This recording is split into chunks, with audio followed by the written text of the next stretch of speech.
హాట్‌గా, స్పైసీగా crispy baby corns చేసుకుందాం. దానికోసం ఒక పావు కేజీ బేబీ కార్న్స్ తీసుకుని శుభ్రంగా కడిగేసుకుందాం ముందు. తర్వాత వేడి నీళ్ళలో ఒక్క నిమిషం వేసి తీసి పక్కన పెట్టేయండి. ఒక్కసారి చేస్తే మళ్ళీ మళ్ళీ అడుగుతూనే ఉంటారు.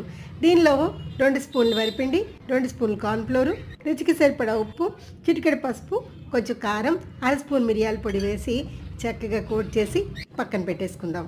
వీటి టేస్ట్ మైండ్ బ్లోయింగ్గా ఉంటుంది. ఇవన్నీ తీసిన తర్వాత మిగిలిన పిండిలో 1 స్పూన్ అల్లం వెల్లుల్లి పేస్ట్, ఐస్ వాటర్ వేసి చక్కగా కలుపుకుందాం.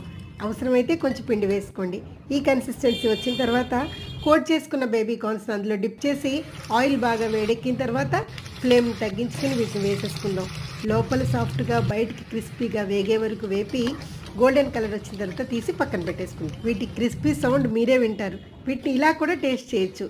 లేదా చిన్న చిన్న ముక్కలుగా కట్ చేసుకుని ఒక ప్యాన్లో కొంచెం ఆయిల్ వేసి సన్నగా కట్ చేసుకున్న వెల్లుల్లి ముక్కలు, పచ్చిమిరపకాయలు, కరివేపాకు వేసి కొంచెం అలా వేపి షెజ్వాన్ సాసు, టమాటా సాసు 2 స్పూన్లు వేసి కొంచెం వేపుకుని దానిలో ఈ ముక్కలన్నింటినీ వేసేసి కొంచెం కొత్తిమీర చల్లుకుని చక్కగా హైలో పెట్టి బాగా కలుపుకుని వేడిగా టేస్ట్ చేయండి.